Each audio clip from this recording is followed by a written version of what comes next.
In this segment, I'm going to deal with the basics of electricity. I think it's easiest to think of electricity in analogy to a river or a creek.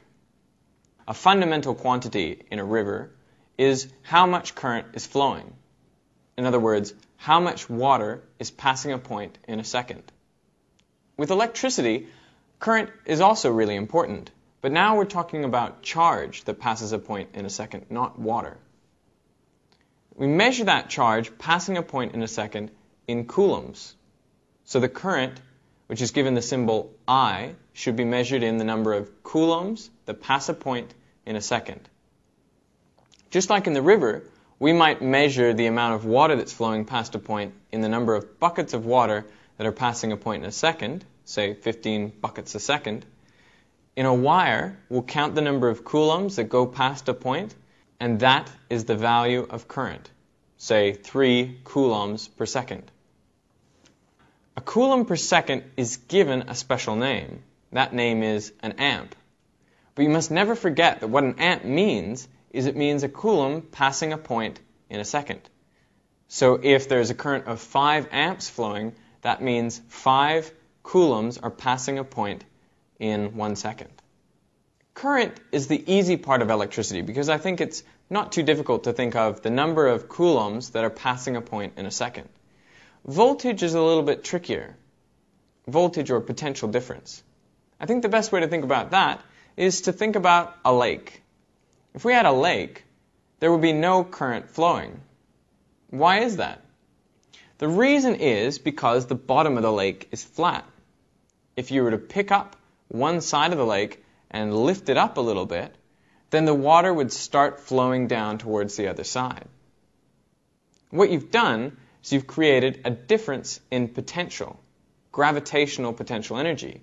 The side that you've lifted up now has more gravitational potential energy than the other side. So the water will rush down from higher potential to lower potential. In electricity, it's a very similar thing. The way we make current flow is we produce a potential difference in the wire. Not a gravitational potential difference, though, this time, an electrical potential difference. The way we can do that is with a battery.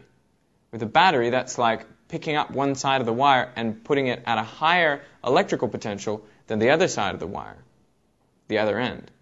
So electrons will tend to flow from the higher potential down to the lower potential. And the greater potential we apply, the more the electrons will flow, the greater the current will get. In a very similar way to the river.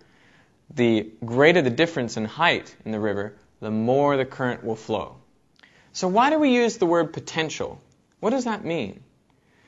The word potential refers to the potential to do work. The potential to do work is given in units of joules per coulomb.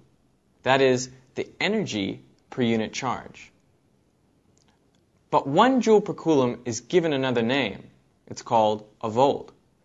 But you must remember, if someone tells you that there is a potential difference across a wire of 10 volts, that means that 1 coulomb of charge at the higher potential end can do 10 joules of work on its way down to the lower potential end. Or it can do 10 joules of work more than the charge, 1 coulomb of charge, at the lower potential end. So let's think about this as an example with a 1.5 volt AA battery, a standard battery. What does that mean that it's a 1.5 volt battery? Well, it means that if 1 coulomb of charge came out of one side, it could do 1.5 joules of work before re-entering the other side of the battery. So if you connected the battery up to a little light bulb, each coulomb that came out of the top of the battery and went through the light bulb would give off 1.5 joules of light and heat before it re-entered in the other side. So, to summarize, there are 2 fundamental quantities in electricity, current and voltage. Current is the easier one. It's just the number of coulombs that are passing a point in a second. It's given the letter I, the symbol I, and its units are amps. But don't forget, 1 amp just means a coulomb per second.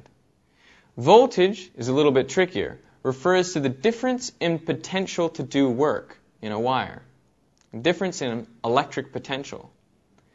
It's measured in the number of joules per each coulomb, but that is given the special name, the volt. The greater the amount of voltage that is applied across a wire, the greater the current that will flow in that wire.